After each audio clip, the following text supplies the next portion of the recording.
Lisa, Hi, how are you? I'm good. How are you? I'm so excited to be talking to you. Welcome to Boujee Best Friend podcast. It's fascinating that I had to go to Chicago for us to record this, considering we are actual neighbors. But here we are. Neighbors. Here we are. I know. How's your day? How's Miami doing? Miami's good. Yeah, Miami's good. It's a beautiful day. It's sunny. No complaints. Like, absolutely no complaints. I get to talk to you today. I'm fucking excited. How is Chicago? I have to ask if I'm going to sound rude. I already asked you before, but Yeah, you asked me offline. Chicago is fine. The weather is changing all the time, and I'm not really used to it. So, like, one day I went for a walk and it was so warm, and then the other day I was expecting the same thing and got frozen after 3 seconds, so I had to go back immediately. But it's nice. It's nice to like have a change of pace, and it's nice to honestly in Miami. When I'm in Miami, I have so much distraction all the time. I mean, all of them are good distractions, like meeting up with friends, going to events, going like there's stuff going on all the time. And I feel like I'm in Chicago now and I'm working. And I'm like, I'm not doing anything else. I'm literally waking up. I'm working. Yeah.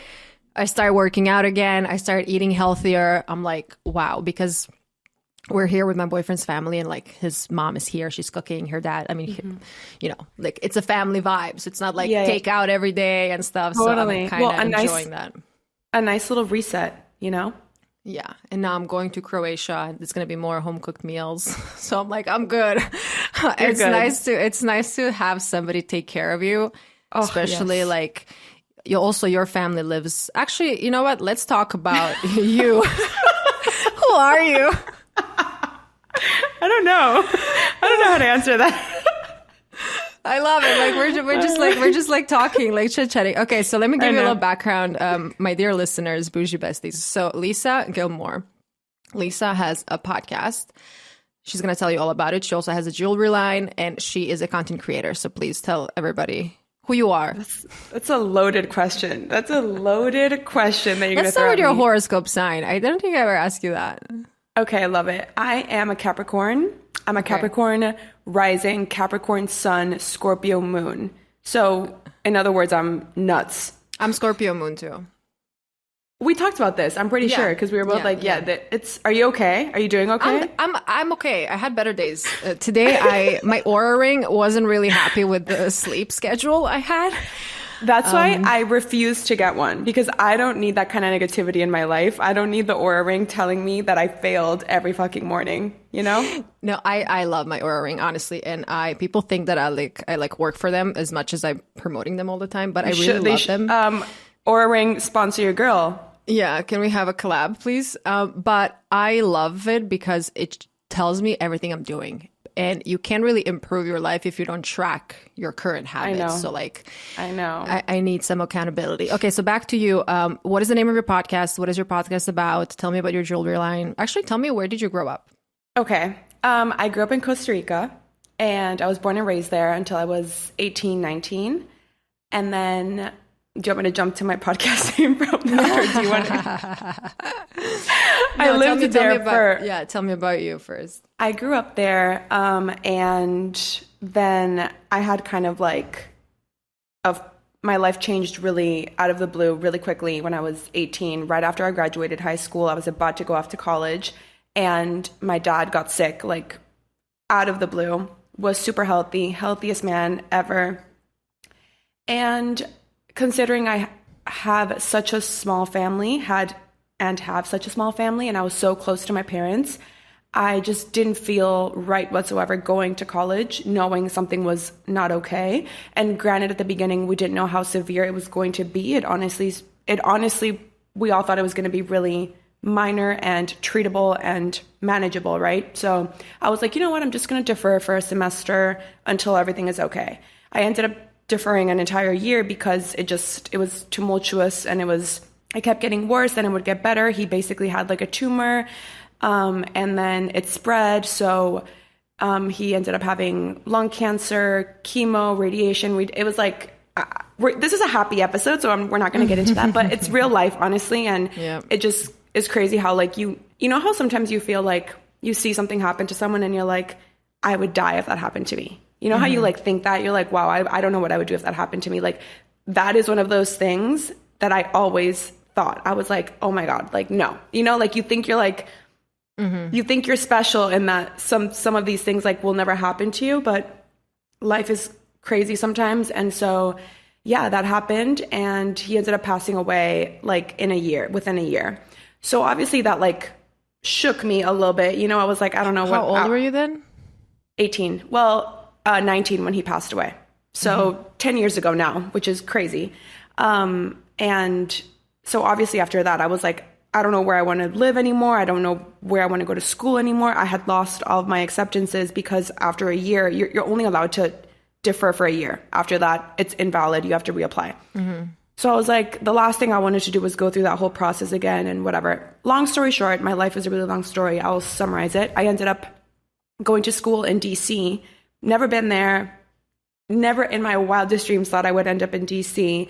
Ended up going to school there. Loved it. Had such a beautiful experience. I loved college. And then after that, I, again, was unsure what I wanted to do.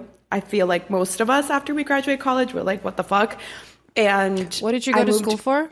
I studied marketing, business, communications. My major was like strategic communications and business. So, but like, ask me if I'm using anything that I learned in college. I mean, marketing, in my job right now. Kinda. You would think so, but like, you know what I think about what I think about college is a great way to meet like-minded people and to connect with people who have like aspirations in life. And if I could do this all over again, if I can go to college again, I would find the most expensive college I could afford, because I would know that, you know, other people who want to invest in their education. And it's not even education. You don't learn that much in college. Like, at least I didn't learn much in my college. I learned how to navigate different scenarios. I learned how to present in front of a class. And like, I just think that going back now, I would literally find the most expensive school. I would go there so I can mingle and create connections with those people versus like going to a whatever bullshit school just to like, you know, check that off your list. Just to get a degree. Yeah. Yeah. I think it's better to go to a good school and, you know, work really hard and like, or go to a school where you maybe a medical or whatever, something that you really want, instead of just finishing something, whatever. Like, I would not go to a college to just like, just to have a degree and then you never really, like, you don't even like it. I think if you're going to school for 4 or 5 years and you hate what you're learning, what's the point? I couldn't agree more. And I didn't mean to sound ungrateful by saying that. Like, I always think about how lucky I feel that I got to even leave Costa Rica, go like move to the States, have that experience. No, I know, but like, it's, you know, I'm like, why did I say it like that? I just mean like, I think the things that I learned in college were not as much about my actual major, but more so, like you said, like those invaluable skills of learning how to navigate people and living alone and yourself and being far and becoming independent and, you know, all these other things that like you can't buy those things. You can't buy those lessons, you know? Like, for example, my boyfriend, he went to a really good school. And I grew up in Croatia. I went to a Croatian school. And like today, his friends from school, you know, one of them has a company that does this. The other one is a lawyer. The other one has that. The other one is a doctor. Like, everybody is doing something with their life, because if you don't want to make it in life, you wouldn't go to that school unless your parents, you know, figure it out, whatever. But okay, back to you. So you went to school in DC, and then I went to school in that, DC. Yes, and then after that, I wasn't sure where I wanted to live yet. I didn't want to move back home to Costa Rica because I knew career-wise there was just little opportunity in what I wanted to do, which was something in the realm of marketing, social media, digital media, all these things, right? So I was like, I don't want to move back yet, and it's also just, I wanted more life. I wanted more of a fast-paced environment. It's very slow. It's very small. It's just like a puddle. Like, it's just too small for what I wanted. So I did move back at the beginning while I figured out where I wanted to live. And after like a year and a half or so, I ended up in Miami. Again, long story, but I ended up here.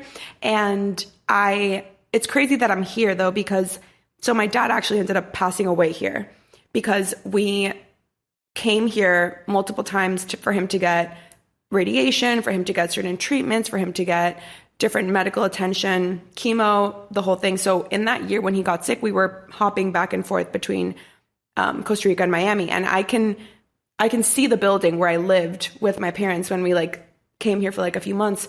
And then he ended up passing away here. And so when I left Miami that time, I was like, fuck this city. Like, I hate it here. Like, I'm never coming back. Like, obviously it's not Miami's fault, but there was just, it was tainted.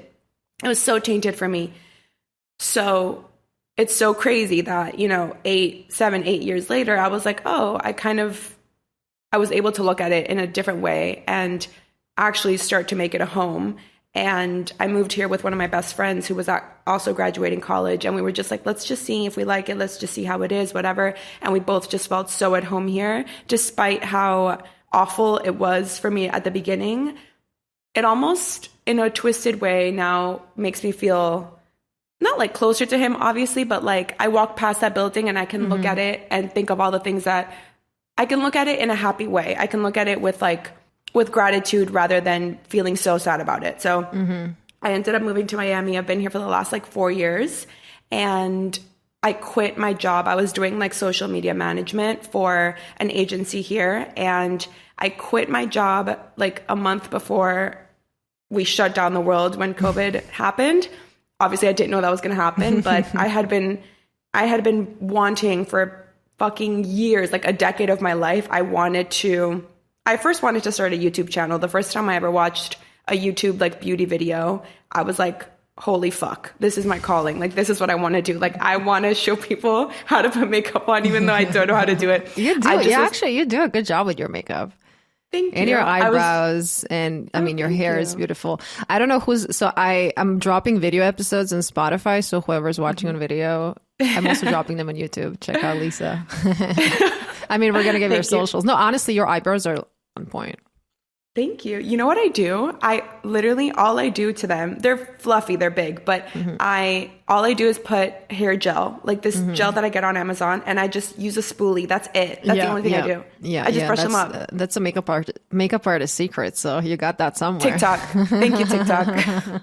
So anyway, you know what? Actually, I just want to talk about for a second. This, when we got into this episode, we totally did not plan to talk about, a death of a parent or death of somebody in a family. But I'm happy that we kind of touched on that because I'm sure a lot of people can relate. So is there anything that you did that made you feel better? Because that kind of pain, there's nothing that can really, there's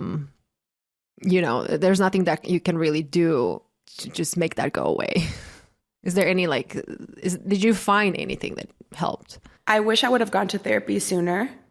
And I know that's maybe a frustrating answer because it's not accessible to everyone and I wish it were. But that really is when my life started to change, is when I went to therapy. I will say though, I think it's so relative to what happened because it was so fast and it was just a year of him getting sick to passing away. But I was there every step of the way. I was there more than anyone. My mom and I, obviously, but my life that year was him and being there. So knowing that we did everything, knowing that he tried everything, knowing that I was there every second of the way, it doesn't make anything better. But I'm so grateful that at the end, it was there was nothing else for us to do. His body literally gave up. And so there's almost a piece in that where you're you're heartbroken, you're devastated, but you're there was nothing more I could have done. It wasn't what my dad was, he was so into motorcycles and adrenaline and sports cars and all this shit, right? So every time he would go out in his sports car and go just run it with his friends, I don't know why he wanted to do that. My mom and I would just be at home oh my God, praying nothing would happen to him. And so when he passed away, I was thank God. I hate that this happened. Obviously, I wish I could take it back in a second, but I'm so grateful that it's there was a beginning and there was an end and there was a process because it makes it so much easier to digest the fact that there's literally nothing else I could have done. And after the fact, I think what I would say to somebody and what I would have loved to hear if I were grieving is it gets better. It really does. It's going to suck for a while. And I'm not saying it doesn't suck for me right now. There's some days that on a random Tuesday at 4:30 p.m. outside Starbucks, I'll think of something and be fuck, and my day's ruined. Yeah, absolutely. That happens. But obviously time helps so much. And I think accepting the grieving process accepting that it's not linear, accepting that it's going to look so different for everybody, accepting that you're going to be angry at first, you're going to be sad, you're going to be happy, then you're going to be angry again. Like accepting that there's going to be all these steps, whether it's 3 forward, 2 to the side, 1 back, and then again, accepting that and taking the pressure off yourself to just like get over it. I wish I would have done that because I just wanted to like jump right back into like, I'm a really happy person and I just wanted to jump right back into that. And obviously that's just fucking impossible. So, so how did you finally like get back into your life? I mean, how did you get back into your habits and stuff? Yeah, I mean, I think it's just starting slowly. You know, I think it's just for me at that point, I was 19. I was, you know, my life was just starting, some could argue, and I was about to go to college. So for me, I was like, I'm going to stop. And this is honestly when I stopped planning my life so much, because that's why I don't like if somebody asks me like, what's your 5-year plan? I'm not going to answer that. I have no fucking clue. I don't even know what I'm doing tomorrow. And I don't want to know either. Like I obviously have goals and intentions and I'm really clear on that, but you're not going to hear me asking somebody like, what are your 5-year goals? It's not how I think anymore, because I planned my life and God like laughed at me and he was like, no, that's not how it's going to happen. So I think like I just took the next step. Like what is the next step right now? That's all I started to think about was like, what can I do right now? And for me, that was, okay, I'm going to figure out where I'm going to college. And then once I got to college, I started just trying to live my life there, you know? And I think it's like a day by day thing. And that's sort of how I started to feel more normal, was just slowly jumping back into life and trying to do all the things that I know he would have wanted me to do. Thank you for sharing this. Honestly, this is so beautiful. Of course. You mentioned intention, and that's something I really want to talk to you about, because I see that you're really intentional with your time. And I see that even when we are in Miami and, you know, like you take your time, like you don't just go out with random people, you protect your peace a lot. And that is so, so, so important. And you inspired me many times to start journaling again, because you're posting your like morning journals and stuff. So I would love to talk to you about living life with intention and what made you realize how important it is to be mindful. I think it's a layered question, because I feel like I'm so grateful for how my parents raised me, because my mom always raised me to literally just be thankful for every single thing in the world. I can't wait to meet your mom, by the way. She's an angel. With her. No, everybody loves her more than they love me once they meet her. I know my time is over when somebody meets her, but no, yeah, she's always on your Instagram. She's so cute. She's just, and I don't just say it because she's my mom, but she's just like the purest soul, like just so magnetic. Everybody just is drawn to her because she has no bad intentions. Like she doesn't think poorly of anyone. I have to be like, no, I have to make her bad because she thinks everybody's good. And unfortunately, that's not true. Yeah. So, you know, I think it's a mixture of like just how I was raised to just be so appreciative for everything. And then I went through like a huge self-growth, like journey, I guess. I hate that word, but like moment in my 20s, in my like mid 20s, where I totally lost myself. And so finding myself again, that was one of the biggest themes of getting back to like reconstructing my self-worth and like becoming my own friend, because I totally damaged that by myself, by the way. Like nothing happened. Like there was I was like about to ask, did something happen? Was there a breakup involved or something like that? No. Or what happened? No. So what happened was long story short, I basically became so fixated on my appearance. I was so sucked into diet culture, like so sucked in to where it became my whole life. And I'm like I said, I'm a Capricorn. I'm also like a type A bitch. I'm such a perfectionist and I have a very sticky mind. So when I think something, good luck getting me to not think it. And I really get attached to things, you know, very easily sometimes. So I have to be careful with like, that's why I'm so careful with what I do and everything now, because I know that about myself now. But I think it started when I was like right after college, even though I had always struggled a little bit with my body because I looked throughout high school, I looked the same. I was very thin. I just, I ate whatever I wanted. I didn't think about food. I had the best time growing up with that. And then after college, my body started to change a little bit. Like definitely I developed way later. Like I kind of got hips and like, whatever, I'm tall. Like I started to be like, whoa, what the fuck? And after college, I really was like, okay, I got into fitness, but to an unhealthy extent.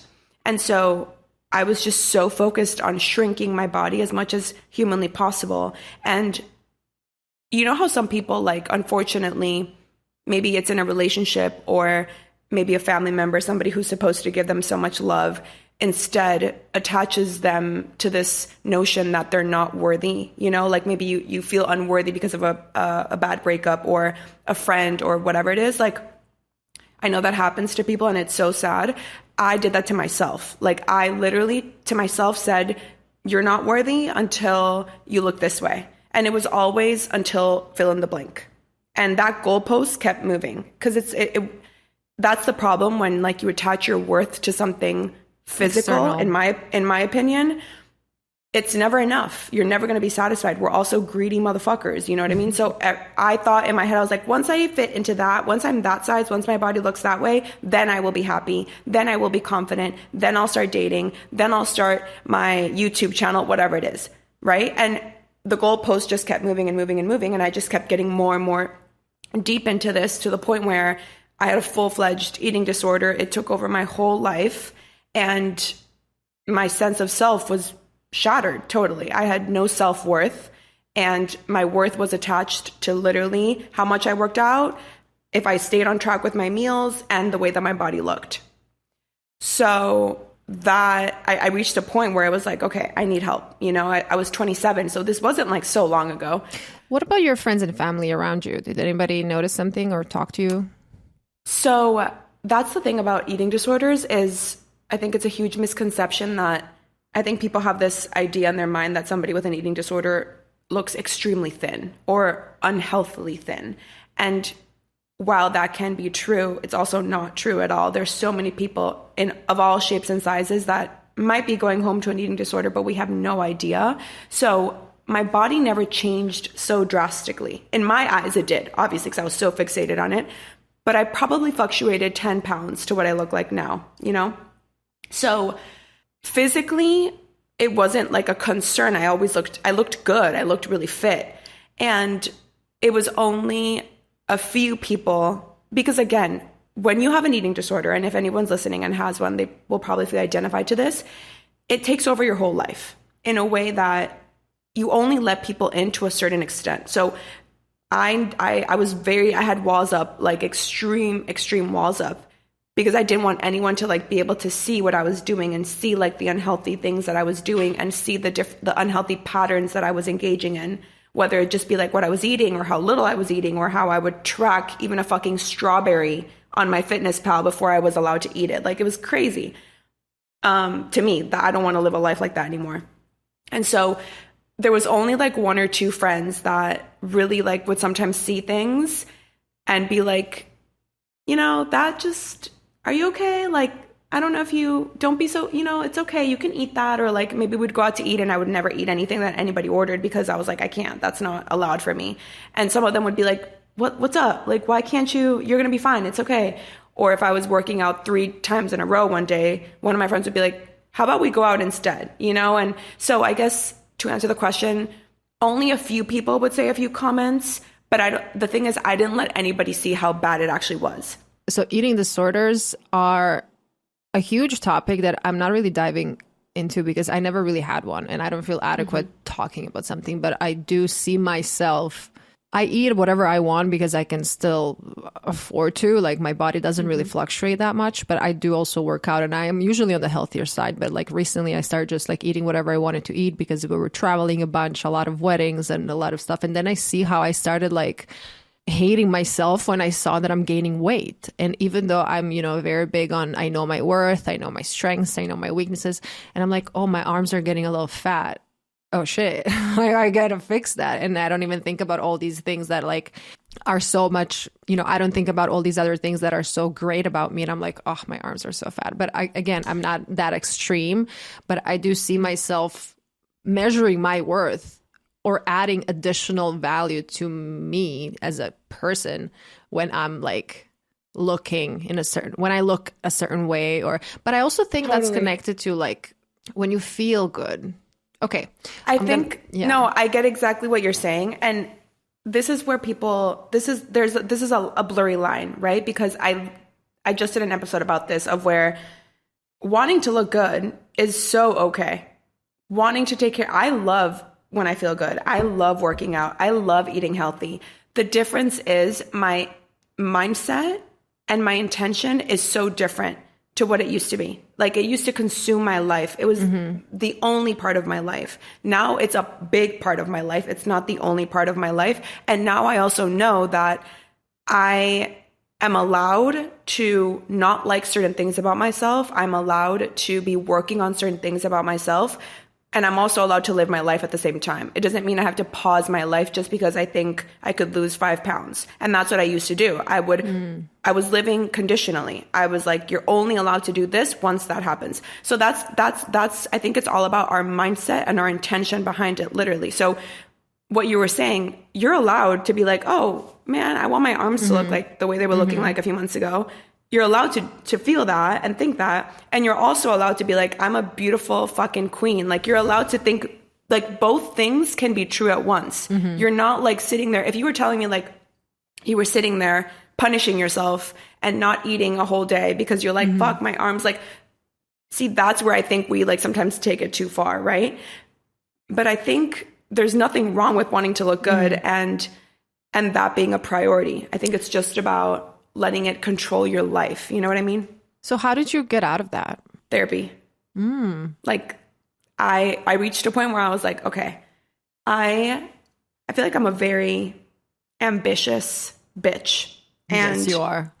You absolutely are. If I set my mind to something, like, I'll do it somehow.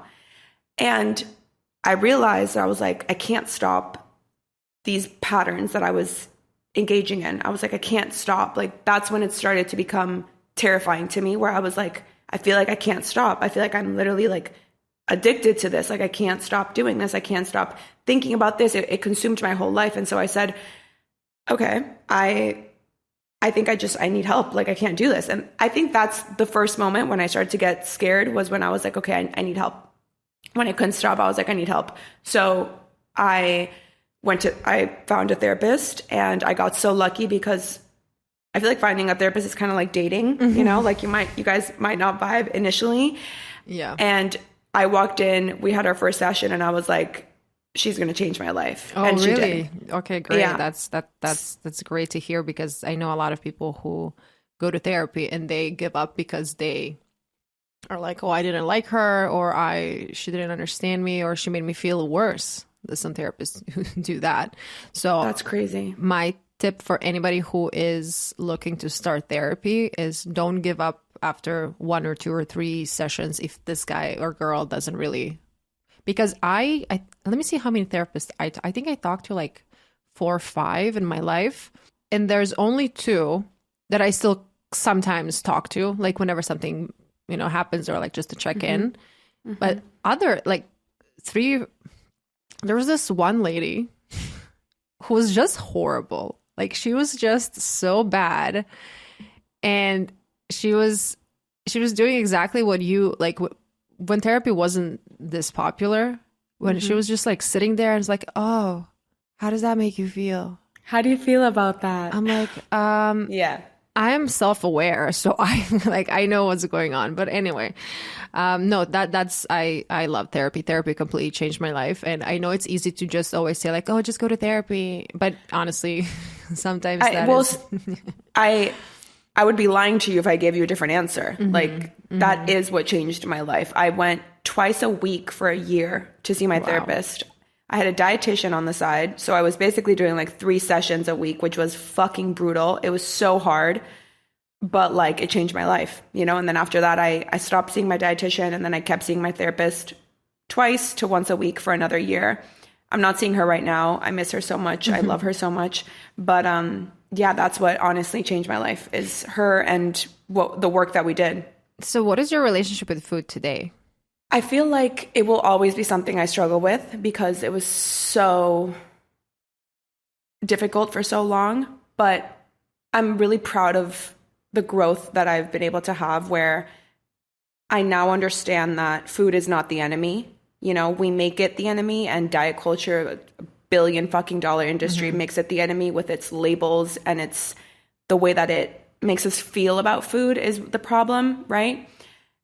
So unlearning all of those things has been really hard, and it's something that I feel like I'll always have to work on it. But I developed such a large toolbox in therapy to where now I can see food and understand that like food is meant to be enjoyed. I love food. I fucking love to eat. Like I really do. And I know what makes me feel good. I know what doesn't make me feel good. I know that food is not just a number, which is what it was before. I would look at food and just think of the macros, of the macronutrients in my head. Now I look at it and I'm like, food is a beautiful thing, you know? And I'm lucky that I get to like eat and truly like it's a privilege that I get to like have an abundance of fucking food in my life. So now I look at it with way more flexibility, with a whole different mindset. That's not to say that I don't have days where I'm like, fuck, you know, I feel like I ate too much today. I feel like I shouldn't have eaten that. I feel like whatever. We all have those moments. I'm human. I'm not a fucking robot. I'm going to have those moments. The difference now is I can talk myself out of that, out of those thoughts. And you don't punish yourself in a certain way. I used to. Yeah, I used to punish myself. And now I don't, because now I treat myself with respect and I treat myself kindly for the most part. Sometimes I can be a little bitch to myself, but usually I treat myself with a lot of fucking compassion. So I don't punish myself the way that I used to. Thank God.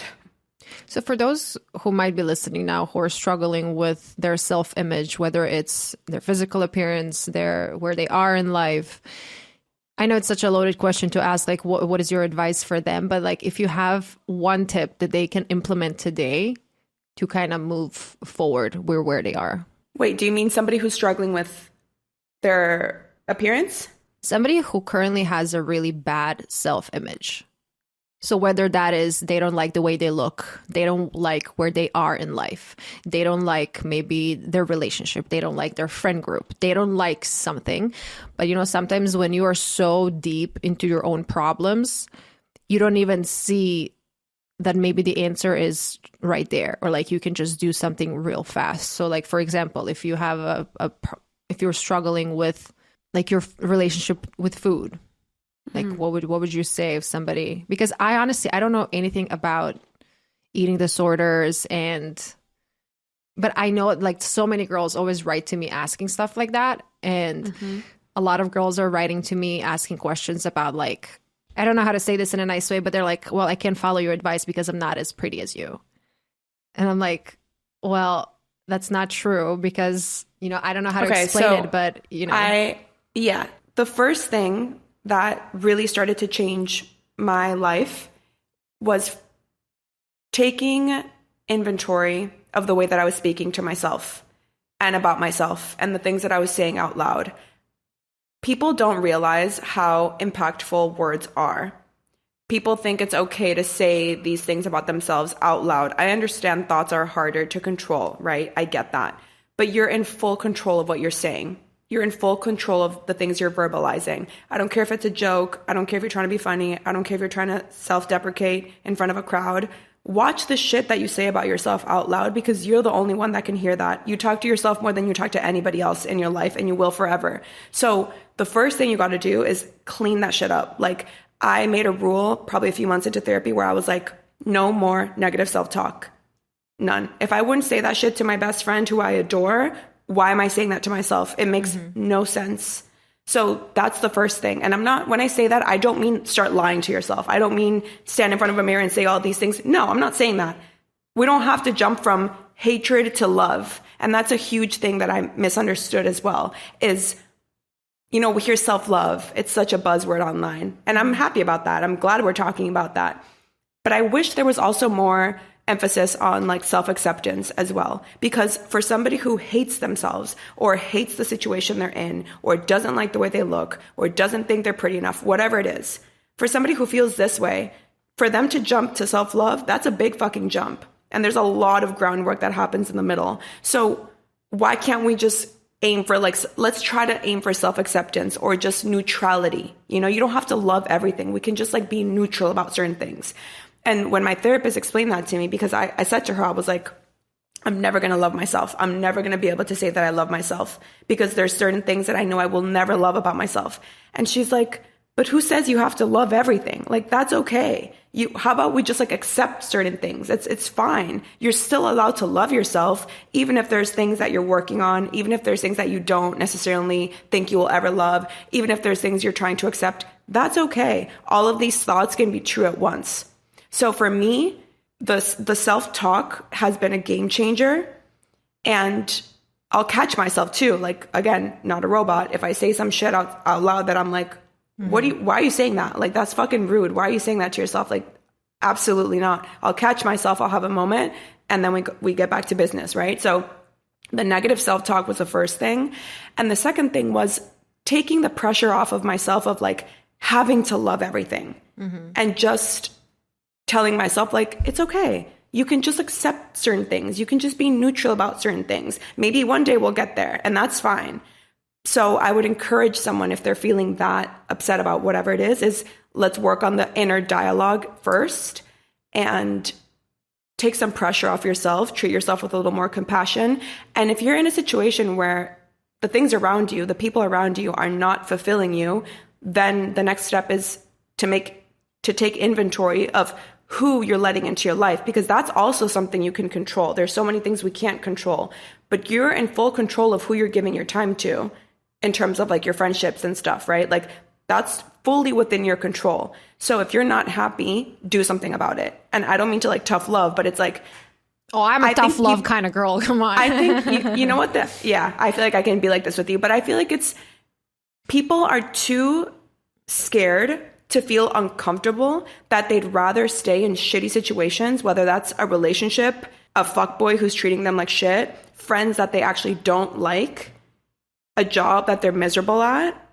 And I say that, and I feel like I have to qualify for a second the job part, because I know that sometimes you can't just run away. You know, I understand that. I empathize with that. I get it.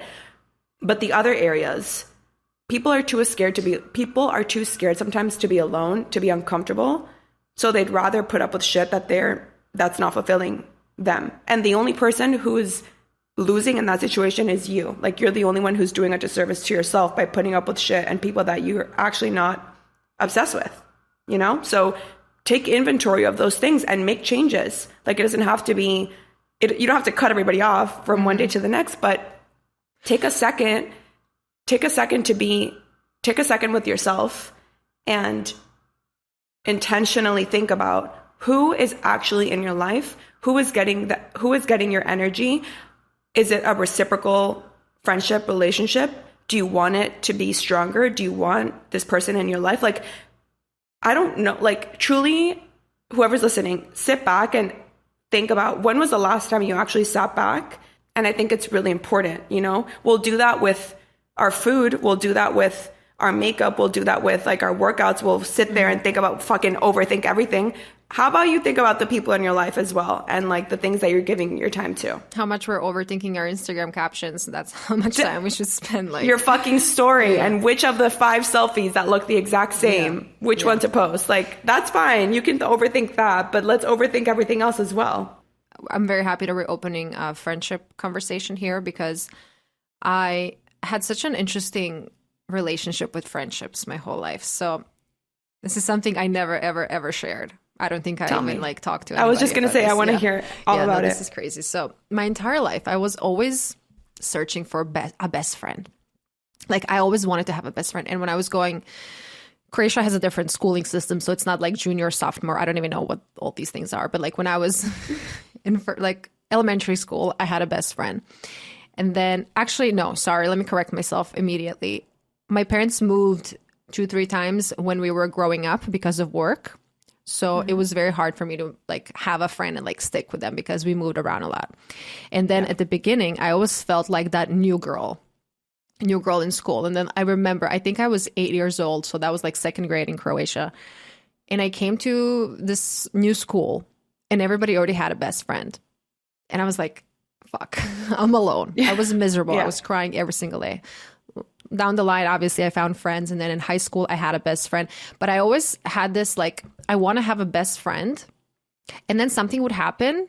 And I'm like, you don't deserve to be my best friend. Like, you're not my best friend. So I always had this, like, I'm giving you this official title.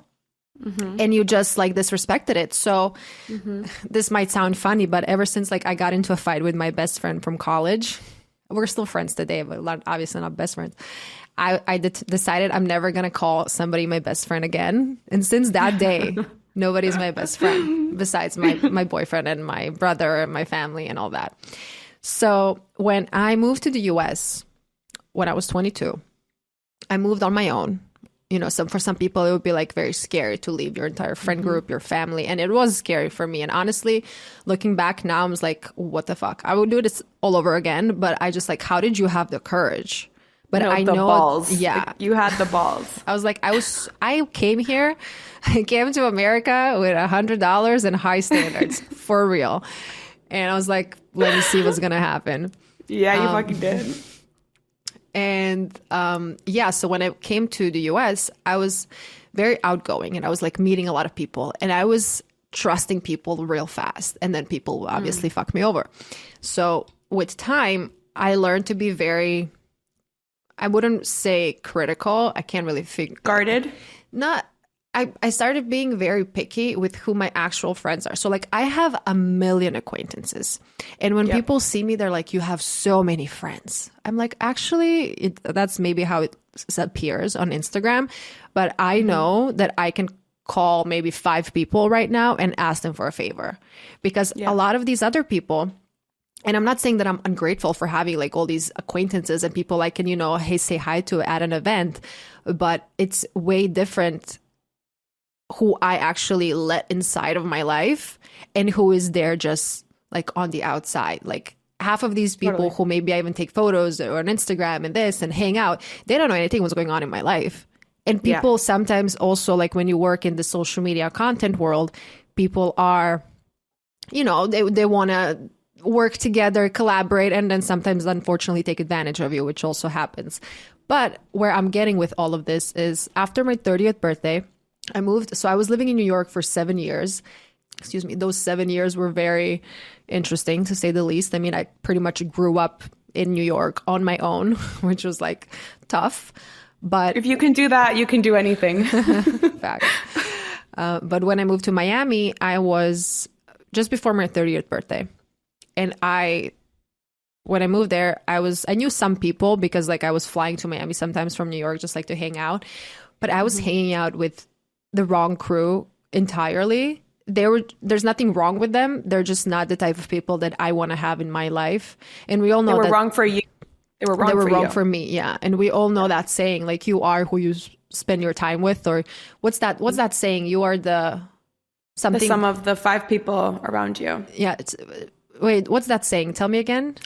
I don't know how it's word for word, but it's like you are the sum of the 5 people, I think, closest to you, 5 or 3. I don't know if it's whichever. Yeah. So I was thinking like, okay, so I was just looking, okay, so let me see who I spent time with last week. And I wrote down those people. And then on the side, I wrote down my goals. So let's say if my goal is to be a podcaster, to be an influencer, to be whatever. And I'm like, okay, so what is this person doing? Okay, this person is doing something totally not related to this. Okay, what is this person doing? They're not doing shit. What is that person doing? They are partying all the time. What is that person doing? They're a DJ. Like, because I was in that kind of party crowd when I first came to Miami, because Miami is like a party city. Yeah. So I was like, okay, if I want to go where if I want to achieve my dreams, I have to make some changes. So what can I change? I can change who I decide to spend time with. I can change my habits. I can change who I surround myself with. And just around my 30th birthday, I started dating my boyfriend. So that was like, the honeymoon phase, and we were just spending so much time together. but it helped me to really reevaluate who am I surrounding myself with? Because for example, he grew up with 5, 6 close friends, and like he always had them close, and they were like best friends for, there's like a very core group. And I was always like bouncing around and trying to figure out my crew and stuff. And like, I was always aiming to find that group, like 4 or 5 girls, and we're going to be like, the Spice Girls, best friends forever or whatever. Yep. And I was never able to find it. And I was like, what is wrong with me? Why can't I find like 5 girlfriends and then we're all friends together? And then at some point I created like a mini group of girls, and we're going out together and this and that. And I was just like, I don't feel good here. Like they're good people, but I felt suffocated, and I felt like I'm very independent and I can just like handle my own self wherever I go. And I'm not saying anything specific about anybody specific, but like there was these few girls that are just like, I felt like I have to babysit them everywhere I go. And I have to like introduce them to people. I have to like, when I would go out with them, it would be more work for me to make sure they're comfortable. And then God forbid, I wanted to do something else that they didn't want to do. Long story short, I decided to be really mindful of who I spend my time with. I reevaluated my entire friendship, all of my friends, and I started to organize them accordingly. So people have this tendency of, I'm friends with this person for 5-10 years. So like they're going to be in my life because of the history. You don't have to keep them in your life if they are not good for you, especially because like we're loyal to these external factors that don't really matter. Like you can find a friend like you and I, we know each other for, I don't know how many months even, but I feel like you and I really get along well because we're in the same stage of life right now. Maybe, maybe we're going to separate at some point. Maybe we won't, God knows. But like, you can't just like, you shouldn't give your time and energy towards people who you see they're just like not good for you, whatever stage of life they might be or whatever. I have so many thoughts. Can I? Okay. Please jump in with your thoughts. First of all, I just want to validate when you said all you ever wanted was like a best friend or like a group of girlfriends.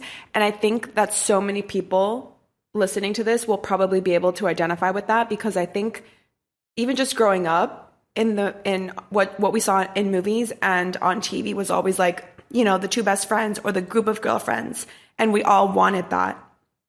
So I think that's such a normal thing that you wanted and that you wanted. Ultimately, I think what it comes down to, like, it's semantics, right? It's more so just how somebody makes you feel. I think we get lost in general worrying so much about how something looks, like having that group of girls, having that best friend. Like we're so worried about how we're being perceived and how things will look externally. And we stop thinking about how does it actually fucking feel? Because you can have that group of girlfriends, but if it feels like shit, why the fuck do you have it? Is that worth your mental peace, When you see all these girls on Instagram posting bullshit, each other, best friends, my friends, found my gang, my girls forever, girls trips, this and that. But like, there's so much that goes behind that, which I can attest and admit myself. For my 30th birthday specifically, I had a whole week planned out. Like it was a party after a party. Like, as I said, I was single at the time. So I was hanging out with all these people and everybody wanted to throw me a party. And like, we had a boat day, we had a DJ, like we had a shit ton of stuff. I did not have fun at all. Like, yeah, there was a few fun moments, but I was just like so worried how everything's going to look on the internet.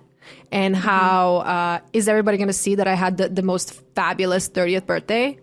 If I don't have a boat, that's a fucking problem.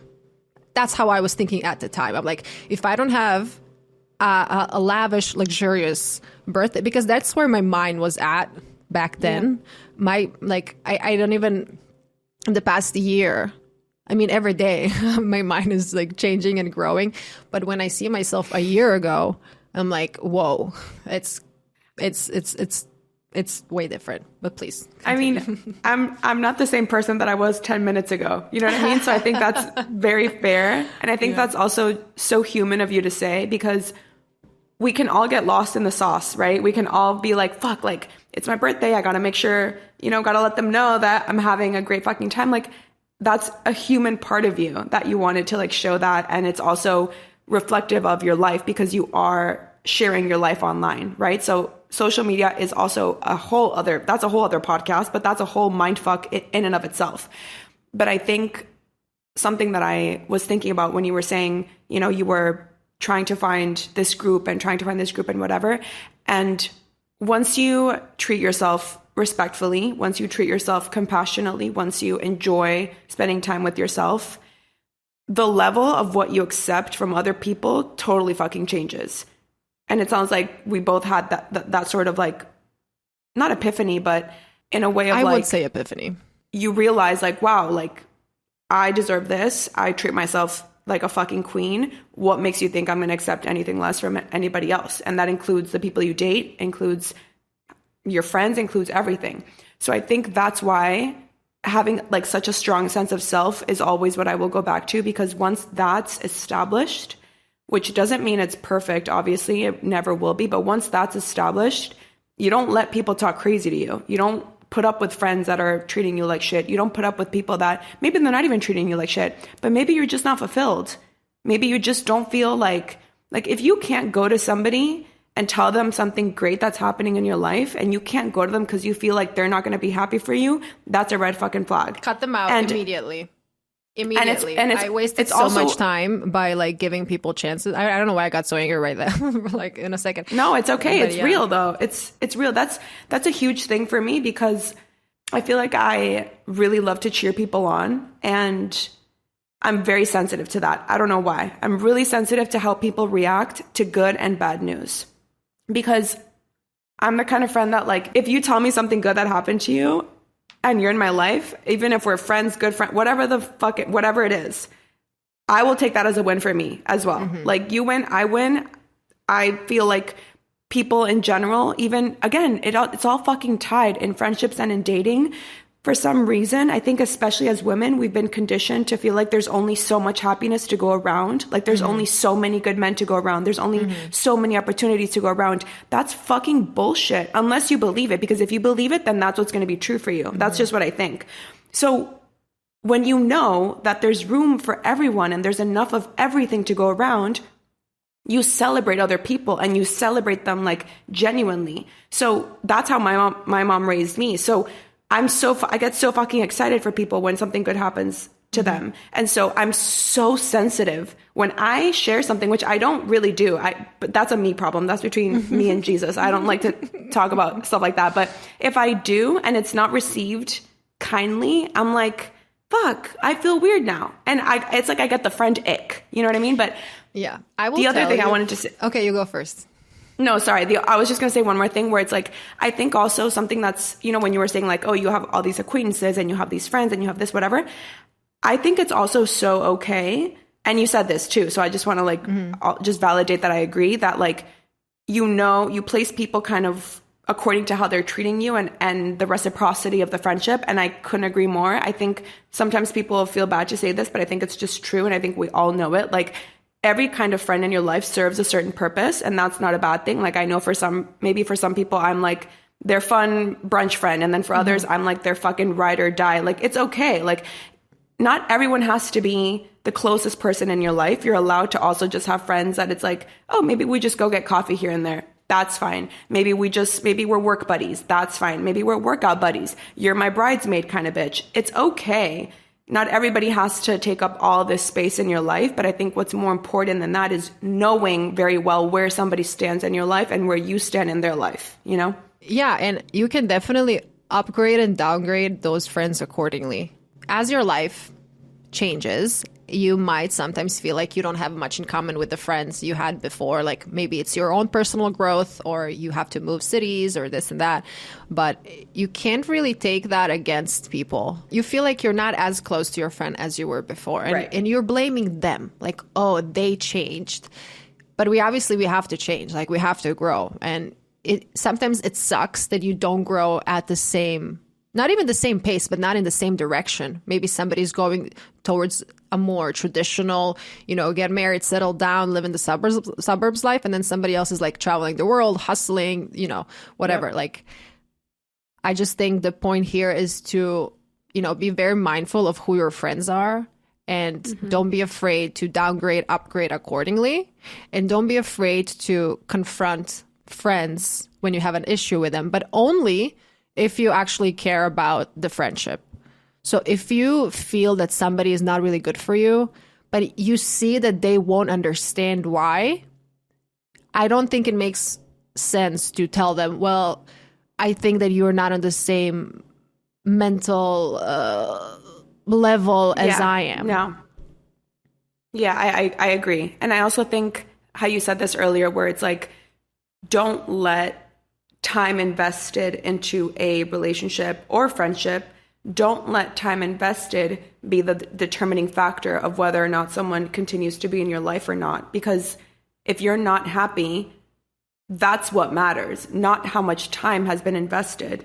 Somebody could have been a certain friend to you at one point, and maybe towards the end, they're just not showing up in the same way, and it's not fulfilling you whatsoever.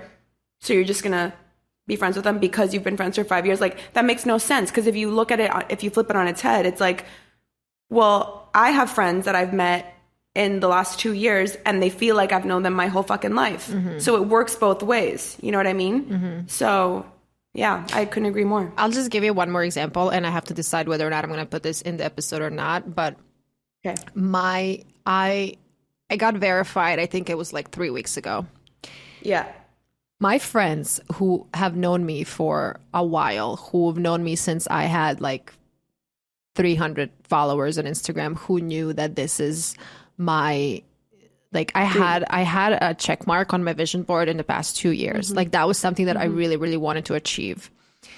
And this doesn't even matter that this is a check mark on Instagram, but this is a specific example.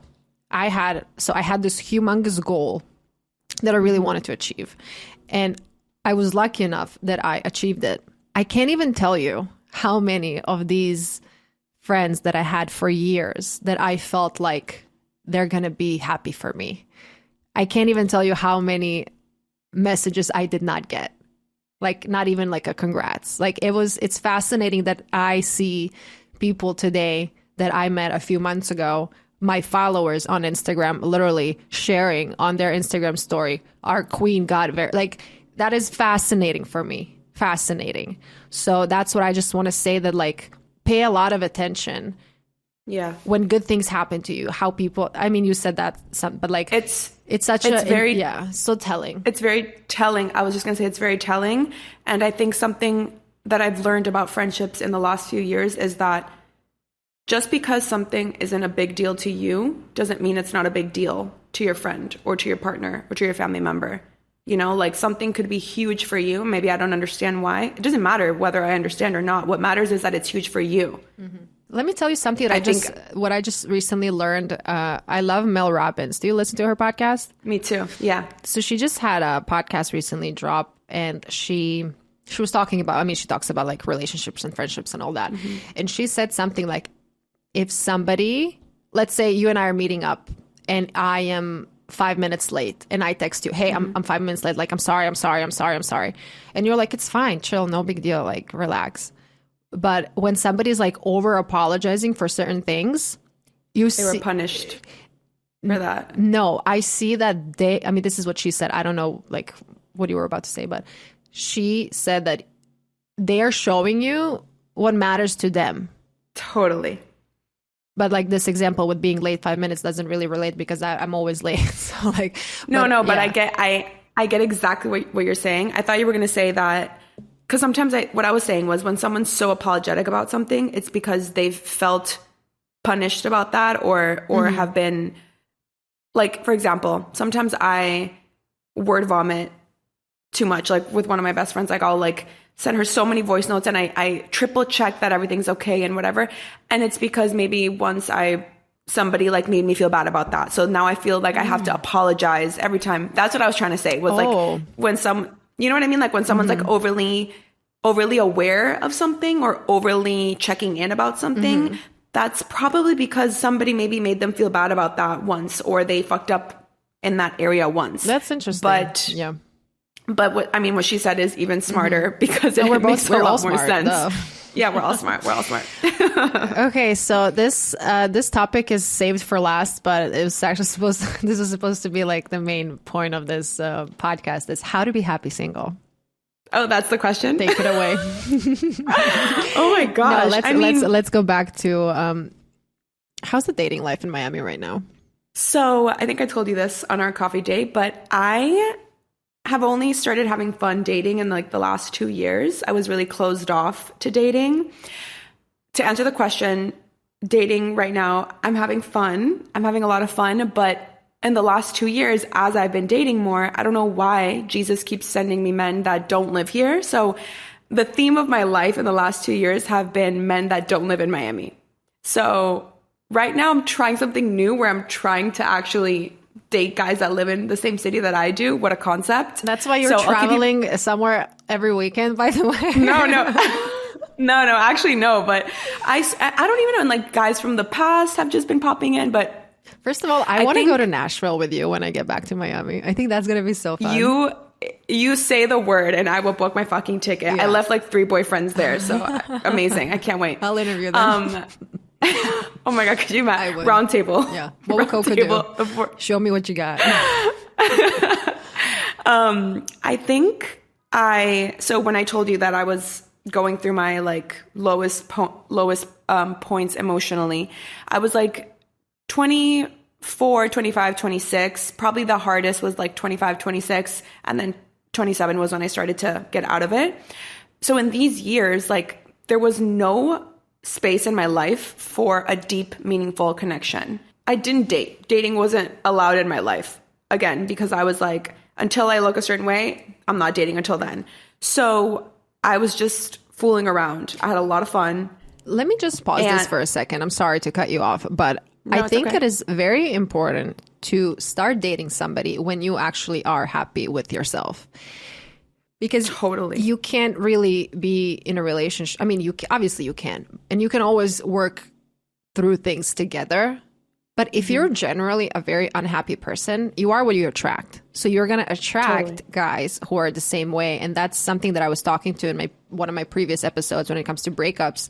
If you jump into a relationship real quick, right after a breakup, like you're still so unhealed, you're still so sad, and you are going to attract guys who are on that same wavelength. So like you have to, this is another podcast conversation, but like you have to be happy with where you are, at least, a little bit before you jump into a relationship. I totally agree. I feel like I wasn't my own friend. How the fuck was I going to date somebody? Like, and I don't agree with the whole nobody's going to love you until you love yourself. That quote like fucked with me because I was like, well, fuck. No one's ever going to love me because I will never love myself. So I don't think about it that way. I think I was taking it too literally, but I was pouring from the emptiest broken cup. So it would have been so unfair for me to date somebody. And I knew that. Like, I knew that. I was very self-aware. I've always been self-aware of all this shit. So at least I had that going for me. But in those years, I was like, even if I would meet a guy that I was like, oh, he's great, I could potentially like him. I was like, two dates in, maybe I would cut it off because I was like, I don't have space for this. I don't have the emotional bandwidth for this. I don't want vulnerability. I'm not happy with myself. Like there were so many factors that were limiting me. And I knew that I didn't want to drag someone through the mud while I figured my shit out. So dating was not a thing for me. Okay.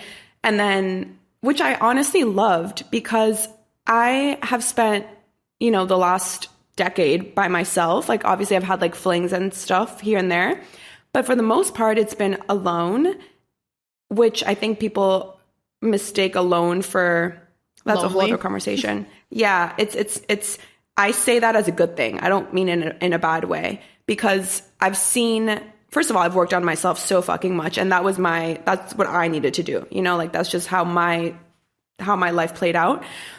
But I also have now gotten to fill up my life with so many other things, which leads me to how to be happy and single. It's like, I couldn't be happier single which doesn't mean that I don't have days where I'm like, fuck, it would be nice to like, you know, have a guy and like feel, you know, be in love, like whatever the fuck that means, because I've never been in love. I don't know what that feels like, so I'll let you know. But of course I have moments like that. But for the most part, I think the foundation of me being able to be so happy by myself started when I started to work on myself 100%.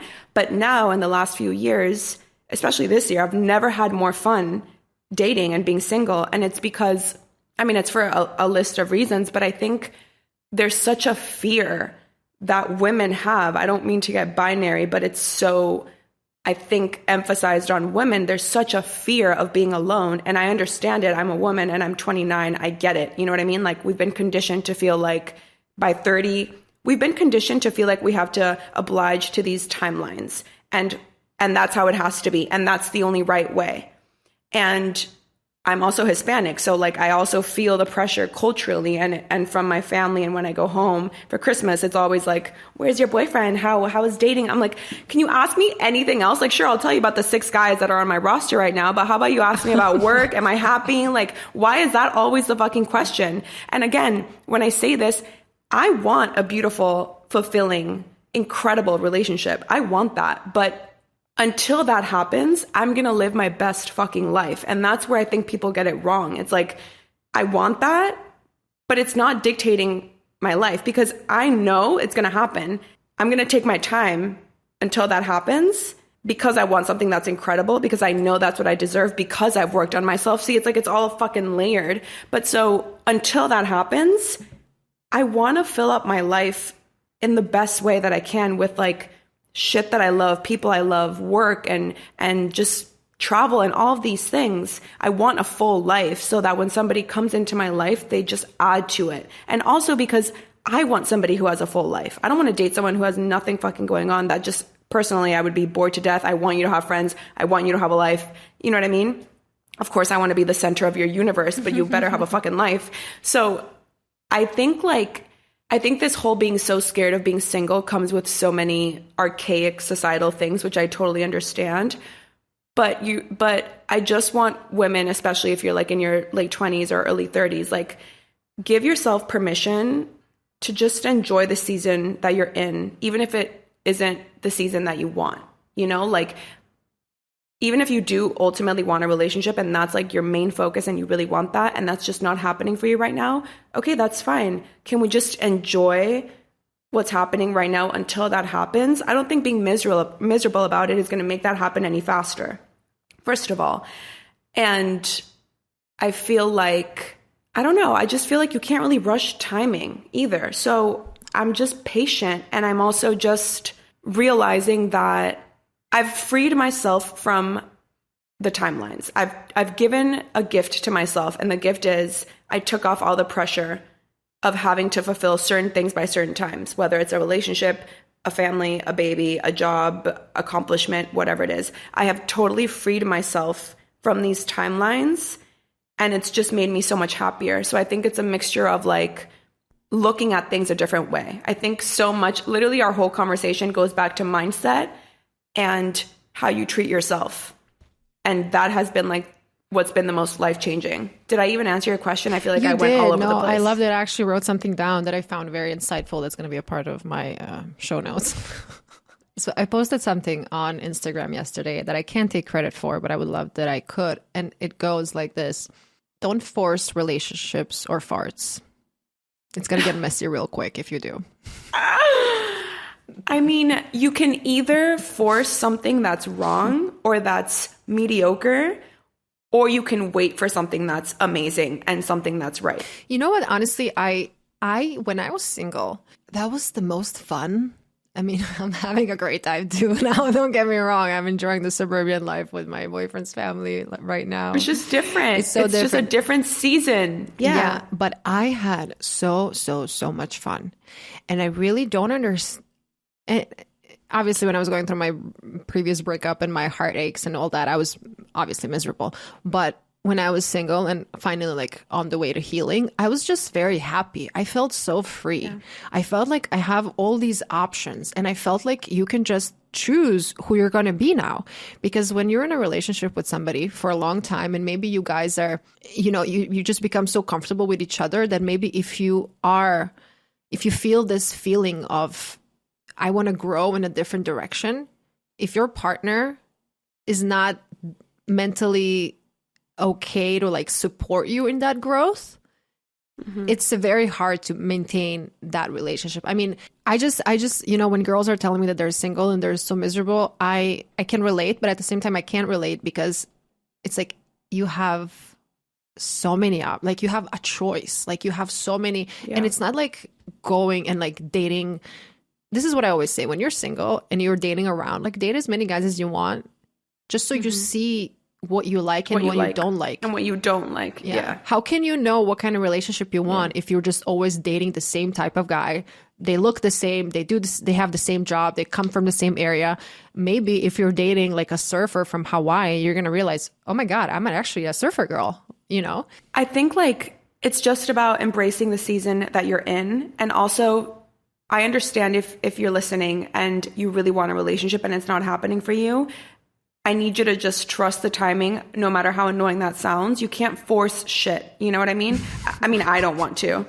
I also think if you're miserable, single, what makes you think you're going to be happy in a relationship? Like, why is all of your happiness then placed on somebody else? That's so fleeting, because that means they can easily take it away from you. So I much more suggest you anchor yourself and learn how to give yourself fulfillment, which doesn't mean there's not room for somebody else to give it to you as well. Of course, both things can be true. But that's where, I can't even relate to when someone's like, I'm so upset single. Like, then you got to work on yourself. Like, you really do. Because expecting a man or woman or whoever to come into your life and make you happy, like, I'm sorry, that's a tricky game that I don't want to play. I never want to be in that position. I don't want somebody else to control my happiness ever. And I think I fully know I'm in this thing, in an era called my delusional era, where I'm delusional about everything. I think everything is working out for me. Everything is on my side. Timing is on my side. Everything I want is happening in the way it should. I'm fully fucking believing that. And so I already know it's going to happen. I know I'm going to be in a beautiful fucking relationship. With who, when, where, I have no idea. I know it's going to happen. So I'm just living my life in the best way until that happens. And also, think about it. Once you get into a relationship, do you really want to look back and think of all this time that you could have been fucking, I don't know, meeting new people, making new friends, traveling with your friends, working on yourself, doing all these things for yourself? Do you really want to look back at that time and think of how miserable you were and how sad you were and how that was your only fucking focus? Like, I don't know about you. I don't want to look back and be like, wow, I wish I would have like really enjoyed my singleness more. Like, if you want it and you're putting in the work in yourself and you're a good fucking person, then it's going to fucking happen. So just take the pressure off yourself. Enjoy your fucking life. It's okay if you get frustrated here and there. I feel you.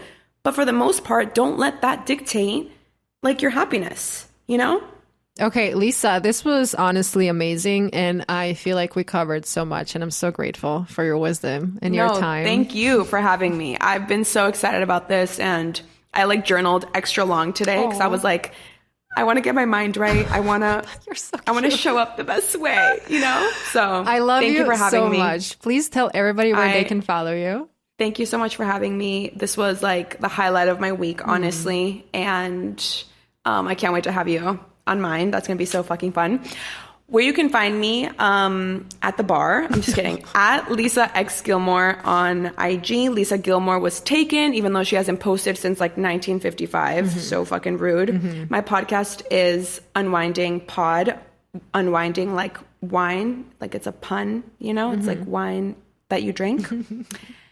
And my jewelry brand is at Emme Club. Everything is all linked on my IG. Yeah, so, I will link everything in the show notes. We didn't even get into the jewelry line, but that's going to be another conversation. Oh my gosh. It's okay.